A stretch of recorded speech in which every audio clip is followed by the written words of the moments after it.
माझं एका खाऊन घे थोडं. तुला सांगितलं कळत नाही? भूक नाहीये मला. भूक नसायला काय झालं?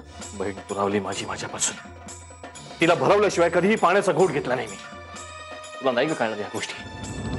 अर्चना, आजपर्यंत मी तुला खूप दयाळू, दुसऱ्यांना समजून घेणारे वगैरे समजत होतो, पण नाही, तूही तशीच निघालीस, स्वार्थी. लहान बहीण आहे ती त्यांची, हो की नाही? मग तिच्यावर तुझ्यापेक्षा काकणभर प्रेम जास्तच असणार आहे, हे आता तुला समजून घ्यायला हवं. अगं पण तिलाही त्यांच्याविषयी असं वाटायला नको का? अगं वाटत असणार ना, मी खात्रीने सांगते. उलट विश्वमोहनरावांना जेवढा त्रास होतोय ना, त्यापेक्षा जास्त त्रास तिला होत असणार आहे. ओ, ही बहीण भावंड एकमेकांना जोपर्यंत भेटत नाही ना, तोपर्यंत हे असंच चालू राहणार बाळा. खरंच.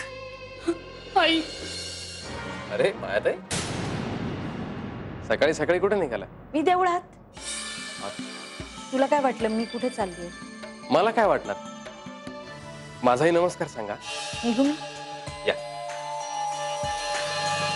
हॅलो शेडी, ती मायाताई आत्ताच बाहेर पडलीये. कुठे जाते, काय करते, जरा लक्ष ठेव. काय काळजी करू नकोस, मी बघतो काय. Good boy. आर्या, हा मी रोहित बोलतोय. विश्वा दादा आहेत का? का? तुम्ही प्लीज त्यांना फोन द्या ना. विश्वा, रोहितचा फोन आहे. त्याला तुझ्याशी काही बोलायचं. हा रोहित बोल. दादा, इथे एक प्रॉब्लेम झालाय. काय झालं? दादा, आर्याने स्वतःला खोलीत कोंडून घेतलंय. मी आलोच. कुठे निघाला? आर्याकडे जातोय मी. जर मला कोणी थांबवण्याचा प्रयत्न केला ना, तर त्या व्यक्तीचाही जीव घ्यायला मागे पुढे पाहणार नाही मी तुम्हाला अडवत नाहीये, मीही येते तुमच्या बरोबर.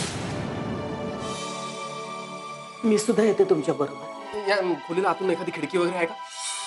हो का? म्हणजे त्या खिडकीतून आत जाऊन आपण काय? नाही नको, पण त्यापेक्षा आपण पोलिसांना बोलूया ना. नाही नाही नको, पोलीस नको.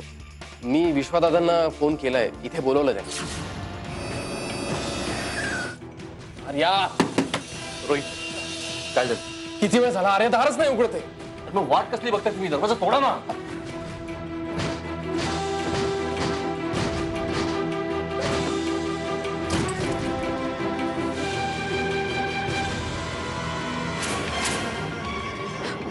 आर्या, आर्या, आर्या डोळे उघड. अरे प्लीज डोळे उघड ग. मला माहितीये मी तुला तुझ्या दादापासून दूर केलंय. अरे बघ, तू डोळे उघडले नसतं तर मी कधीच स्वतःला माफ नाही करू शकणार. मला अशी शिक्षा देऊ नकोस आर्या, डोळे उघड. तू मला माफ केलं तर मी डोळे उघडेन. मी माफ केलं तुला आर्या. मला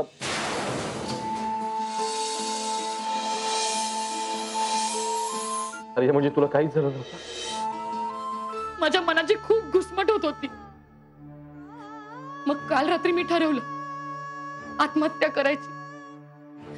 स्वतःला रूम मध्ये बंद करून घेणार इतक्यात. काय चाललंय तुझं? काय असं वेड्यासारखं वागतेस? काय करत होतीस तू? तू आत्महत्या करायचा प्रयत्न करतेस ना? तुला काय करायचंय? अगं, स्वतःला संपवणं इतकं सोपं नाहीये, आणि ते भेकडपणाचं लक्षण आहे. बाकीच्यांना काय वाटेल सोड. तू जर असं वागलीस तर तुझ्या दादाला काय वाटेल याचा विचार कर. त्याची काय अवस्था होईल ग? मग मी काय करू रोहित? तू माझं ऐकशील? मी काय सांगतो ते नीट ऐक. काय?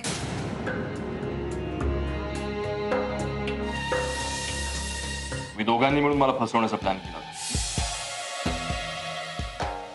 लहानपणी पण अशीच फसवायचीस मला. दादा, माझं चुकलंय. मला प्लीज माफ कर. दादा, तुम्हाला हवी ती शिक्षा दे, पण प्लीज माझ्याशी बोल. आर्या, माझ्या मनात तुझं जे काही स्थान आहे ना, ते कधीच नाही बदलणार. मायाताईंचं आता काही खरं नाही. एकटे काय ते आर्यास त्यांच्या बाजूने होती. आता तिचे सुद्धा डोळे उघडले. 7.5 का काय म्हणतात ना, ती ग्रहदशा सुरू झालेली आहे ताईची आता.